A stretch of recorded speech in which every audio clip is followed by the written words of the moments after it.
नमस्कार, मैं हूं नीरज कुमार और आप देख रहे हैं माय मीडिया न्यूज। वक्त हो गया है दिन भर के बड़ी खबरों की। पंजाब के मुख्यमंत्री भगवंत मान ने पुलिस अधिकारियों को 3 महीने में पंजाब को नशा मुक्त राज्य बनाने के आदेश दिए हैं। उन्होंने कहा कि नशा तस्करों की संपत्ति तुरंत जब्त किए जाएं। हरियाणा सरकार ने इंदिरा गांधी विश्वविद्यालय मीरपुर से निकाले गए 35 रिसोर्स पर्सनल को फिर से नियुक्त करने का फैसला किया है। मुख्यमंत्री नायब सिंह सैनी ने सभी छटनीग्रस्त रिसोर्स पर्सन को रिक्त पदों पर समायोजित करने का आदेश दिया है। झारखंड के राज्यकर्मियों के लिए हेमंत सोरेन ने बड़ी सौगात दी है। उन्होंने राज्य कर्मचारियों को उनके आश्रितों, सेवानिवृत्त कर्मियों, विधायकों, पूर्व विधायकों, विश्वविद्यालय के शिक्षकों, निबंधित अधिवक्ता आदि के लिए स्वास्थ्य बीमा योजना का शुभारंभ किया है। इस योजना में राज्य के 1,62,931 कर्मियों को मार्च 2025 से लाभ मिलेगा। मध्य प्रदेश के पीथमपुर में कई महीने के बवाल के बाद आखिरकार आज यूनियन कार्बाइड के वेस्ट को जलाया गया। इसे लेकर रीसस्टेनेबिलिटी कंपनी परिसर में प्रक्रिया शुरू कर दी गई है। जम्मू कश्मीर में खराब मौसम के कारण 10वीं, 11वीं और 12वीं कक्षा की परीक्षाएं स्थगित कर दी गई। 1 और 3 मार्च को होने वाली परीक्षा अब 24 और 25 मार्च को होंगी।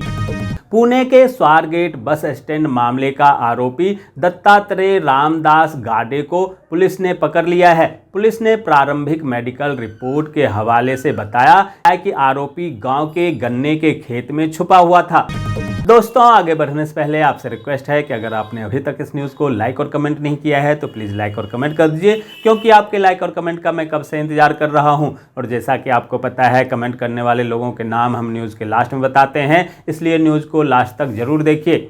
संयुक्त राष्ट्र में भारत के अस्थायी प्रतिनिधि पर्वतानयन हरीश ने परिषद के सहायक निकायों के कामकाज में अधिक पारदर्शिता पर आवश्यकता जताई। हरीश ने कहा, आतंकवादी संस्थाओं को काली सूची में डालने के अनुरोध को अस्वीकार करने या रोकने के बारे में विवरण सार्वजनिक नहीं किया जाता है और यह केवल कुछ चुनिंदा लोगों का विशेषाधिकार है, जो सरासर गलत है। यूरोपीय आयोग की प्रेसिडेंट उर्सुला अपनी 2 दिवसीय भारत यात्रा पर नई दिल्ली पहुंची हैं। इसके साथ ही यूरोपीय आयोग के 22 देशों के आयुक्त भी भारत आए हैं। यह पहला मौका है जब 27 सदस्यीय यूरोपीय संघ के इतने सारे देशों के आयुक्त एक साथ किसी भी देश का यात्रा किया हो। जहां प्रधानमंत्री नरेंद्र मोदी और प्रेसिडेंट उर्सुला की अध्यक्षता में आज द्विपक्षीय शिखर वार्ता भी हुई। इससे यह पता चलता है कि यूरोपीय संघ भारत के साथ अपने संबंधों को कितना महत्व देता है। कांग्रेसी नेता और लोकसभा में नेता प्रतिपक्ष राहुल गांधी ने केंद्र की मोदी सरकार पर एक बार फिर से दलित विरोधी होने का आरोप लगाया। राहुल गांधी ने इस बार राष्ट्रीय अनुसूचित आयोग में 1 साल से खाली पड़े 2 पदों का हवाला देते हुए केंद्र सरकार को घेरा। उन्होंने कहा, अगर आयोग ही नहीं रहेगा तो सरकार में दलितों की आवाज कौन सुनेगा। उत्तराखंड के माना में ग्लेशियर टूटने से भारी हिमस्खलन हो गया, जिससे बीआरओ के कैंप को नुकसान पहुंचा है। बीआरओ कैंप में करीब 57 मजदूर मौजूद थे, जिनमें से 15 को सुरक्षित निकाला गया। सेना और आईटीबीपी द्वारा रेस्क्यू कार्य जारी है, जहां 42 लोग अभी भी लापता हैं।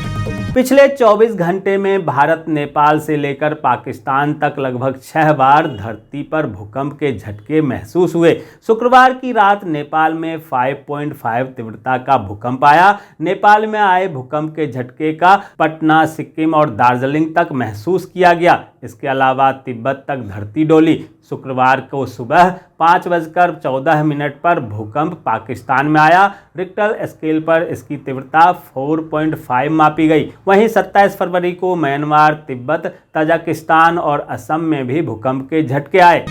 राजस्थान की भजनलाल सरकार ने आमजनों को एक बड़ा तोहफा दिया है, जहां राजस्थान आवासन मंडल ने अपने आवासों की बकाया लीज राशि 30 सितंबर तक जमा कराने पर 100% ब्याज माफ करने का ऐलान किया है।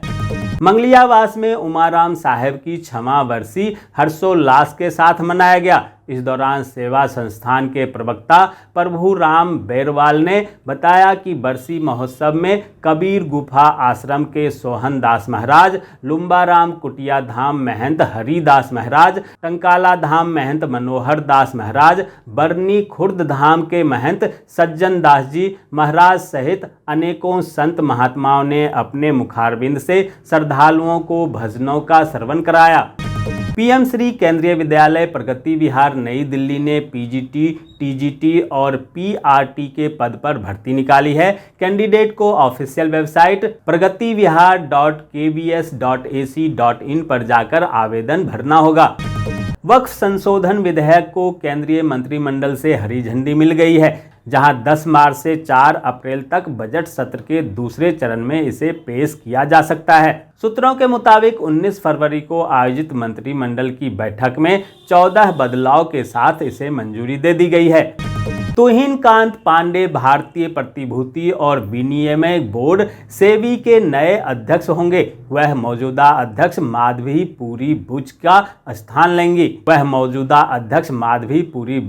स्थान लेंगे। कैबिनेट की नियुक्ति समिति ने उनकी नियुक्ति को मंजूरी दी है। यहां पांडे का कार्यकाल 3 साल तक होगा। कांग्रेसी नेता अभय दुबे ने एक प्रेस कॉन्फ्रेंस के दौरान आरोप लगाया कि किसान पिछले कई वर्षों से परेशान हैं, लेकिन उनकी बात कोई नहीं करता। कांग्रेसी नेता ने कहा कि बीजेपी के सत्ता में आते ही किसानों को मिलने वाला बोनस बंद कर दिया गया। उन्होंने यह भी कहा कि भूमि अधिकार छीनने की प्रक्रिया शुरू कर दी गई है और लागत का 50% से अधिक न्यूनतम समर्थन मूल्य देने से भी इनकार कर दिया गया है। उत्तर प्रदेश के जौनपुर में हिंदू युवती से कोर्ट मैरिज करने के लिए दीवानी कचहरी पहुंचे मुस्लिम युवक की वकीलों ने जमकर पिटाई कर दी। युवक युवती के 2 अलग अलग समुदाय के होने के कारण दीवानी परिसर में जमकर हंगामा भी हुआ। हंगामे के बाद किसी तरह से युवक और उसके परिजन अपनी जान बचाकर भाग पाए। बिहार के मुजफ्फरपुर जंक्शन पर फर्जी टीटीई मोहम्मद रुस्तम अली को आरपीएफ ने गिरफ्तार किया। वह पिछले 3 दिनों से यात्रियों से टिकट जांच के नाम पर पैसे वसूल रहा था।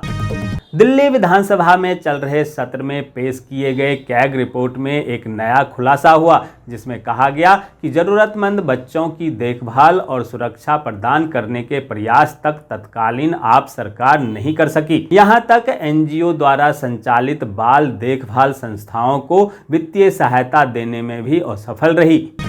दोस्तों, मैं देख पा रहा हूं कि आप में से बहुत सारे लोगों ने इस न्यूज़ को लाइक किया है और कमेंट भी किया है, लेकिन अभी भी कुछ लोग बाकी हैं जिन्होंने न्यूज़ को लाइक और कमेंट नहीं किया है। उनसे भी आग्रह है कि प्लीज़ प्लीज़ प्लीज़ वे भी न्यूज़ को लाइक कर दें, कमेंट कर दें, साथ में शेयर भी कर दें।